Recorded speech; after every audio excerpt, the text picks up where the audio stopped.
Photo பிடிச்சி பேர வச்சிருக்காங்க.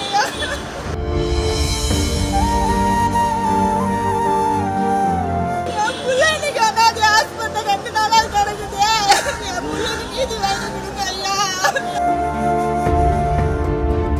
என் பிள்ளை இல்லாத நாங்க என்ன பண்ணுவோம்? நாங்க 2 பேரும் வயசானவங்க, 2 பசங்க இருக்குது.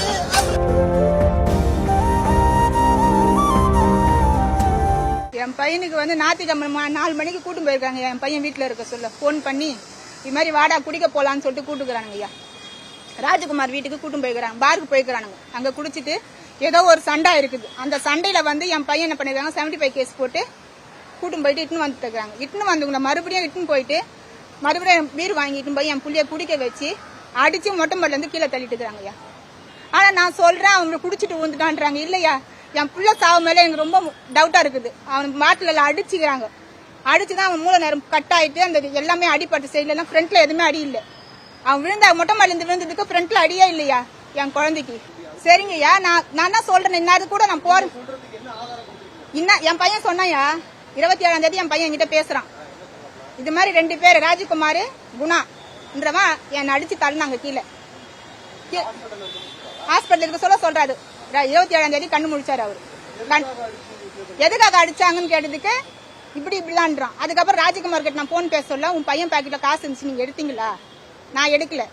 அப்புறம் நான் குணான்றவன் எடுத்து வச்சிருக்கலாம், அவன் பாக்கெட் இருந்து காசு 15,500 ரூபாய், அதை பார்த்து நீங்க வாங்கினீங்களான்னு கேட்டேன். நான் எடுக்கலையான்னு சொன்னேன். 3 நாள் கழிச்சு தான் அப்புறமா அந்த காசு என் கையில வந்து சேருது. அது வந்து 9,400 ரூபாய் தான் என் கையில வந்து சேர்ந்துச்சு அந்த காசு.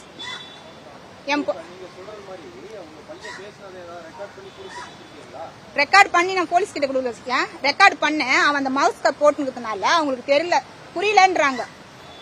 எனக்கு சொல்றான். நான் 2 பேரு பேர் சொல்றான், கையை காட்டுறான் 2 பேருன்ட்டு. நான் கேட்டதுக்கு கையை காட்டுறான். ஆமா ஆமான்றான்.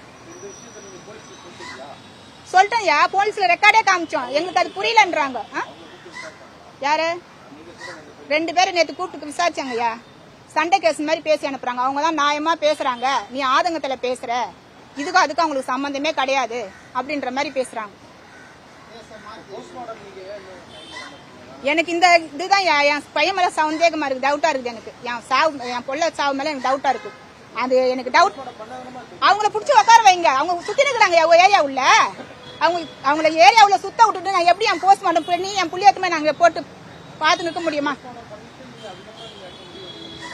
போஸ்ட்மார்ட்டம் பண்றது சொல்றீங்கய்யா. அதுக்கப்புறம் யாரு இப்ப இருக்க உயிரோட சொல்லவே என் பிள்ளை ஹாஸ்பிட்டலுக்கு சந்தில நடவடிக்கை எடுக்க மாட்டீங்க. போஸ்ட்மார்ட்டம் பண்ணி என் புள்ளியத்துமே நான் பொதிச்ச பிறகு யார் நடவடிக்கை எடுப்பீங்க? யாரு கேரண்டி கொடுக்குறீங்க சொல்லுங்க. நான் எடுக்கிறேன்னு சொல்லிட்டு யாராவது ஒருத்தங்க முன்ன வரீங்களா? நான் செய்யறேன் அந்த வேலையை. புகாரை கொடுத்துருக்கோம் சார். நாங்க இந்த மாதிரி அடிச்சு போட்டிருக்காங்க, இதுக்கு வந்து நடவடிக்கை எடுக்கணும்னு சொல்லிட்டு நாங்க கொடுத்துருக்கோம். யாருமே இது வரைக்கும் நடவடிக்கை எடுக்கல. நேற்று கூப்பிட்டு 3 பேரை கூப்பிட்டு விசாரிக்கிறாங்க. அவங்க சொல்றதுதான் வாக்குமூலம். 12 வயசு பையன் சொல்றான், ராயப்பா வந்து கீழே மேல இருந்து கீழே ஊந்துட்டான் அப்படின்றான். இன்னொருத்தன் என்ன சொல்றான், அவன் குடிச்சிட்டு சிப்ஸ் சாப்பிட்டா எச்சு துப்பத்துக்கா கீழே போய் ஊந்தான்றான். இந்த ஓனர் என்னன்றான், நான் கீழே தான் இருந்தேன், உன் புள்ள ஊந்தது எனக்கு தெரியாதுன்றான். ஆனா என்கிட்ட பேசுனது முழுக்க குணாதான் அடிச்சான் அப்படின்னு என்கிட்ட வாய்ஸ் ரெக்கார்டு இருக்கு. நீங்க வேணா கூட அந்த வாய்ஸ் ரெக்கார்டு கேளுங்க. என்கிட்ட எல்லா ப்ரூஃபும் இருக்குயா, இல்லாமலாம் இல்ல. வீட்டுக்கு கூலி வேலை செய்யறாருயா. கூலி வேலை செஞ்சா என் பிள்ளைகளை காப்பாத்துரும். ஆனா இந்த கூலி வேலைக்கு எங்களுக்கு இவ்வளவு பெரிய தண்டனையா? படிச்சிருக்க ஏடி காலேஜ் சேர்த்து விட்டேன், பிபிஏ தான் சேர்த்து விட்டேன். அதை கூட படிக்க விடாத அளவுக்கு கூட்டு போயிட்டேன். 6 மாசம் என் பிள்ளைய படிக்க விட்டானுங்க. எதிர் வீடு தான் ஐயா, எதிர் வீடு தான். என் பிள்ளைக்கு காசை காமிச்சு குடிய கொடுத்து இது மாதிரி ஆசை காமிச்சு கெடுத்து இன்னைக்கு சாவடிச்சு போட்டானுங்க.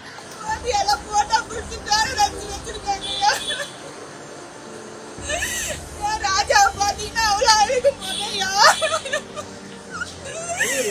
என் பிள்ளை இன்னைக்கு அனாதை ஹாஸ்பிட்டல் 2 நாளா கிடக்குது. என் பிள்ளைக்கு நீதி வாங்கி கொடுங்க ஐயா. இந்த மாதிரி என்னால கரோடி வரக்கூடாதுயா. என் பிள்ளைக்கு எல்லாருமே இந்த மாதிரி சப்போர்ட் பண்ணுங்கய்யா. அவங்களை பிடிச்சி உள்ள போறதுக்கு வழி பண்ணுங்க ஐயா. யாரு மேல அடிக்கிற காலம் தயவு செய்து நான் கேட்கிறேன் ஐயா. கூப்பிட்டு என் பிள்ளைக்கு நீதி வாங்கி கொடுங்க ஐயா. என் பிள்ளை எல்லாரும் நாங்க என்ன பண்ணுவோம்? நாங்க 2 பேரும் வயசானவங்க, 2 பசங்க இருக்குது. அவங்களுக்கு நல்லதெல்லாம் பண்ணணும். என் பிள்ளை நான் ஆரம்பரமா நினைக்கிறேங்க.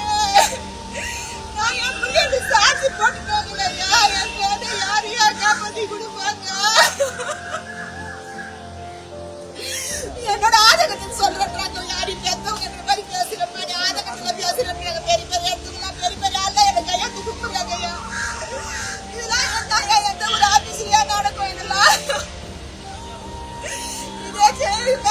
பிள்ளைக்கு நடக்குது, இன்னொரு பிள்ளைக்கு நடக்கக்கூடாதுயா. ஆனா அதுக்கு ஏற்ற மாதிரி நீங்க ஏதாவது நீதி வாங்கிக்கணும்.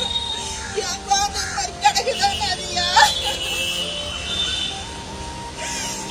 ராஜா நீங்க அனாதையா கிடக்குறாயா.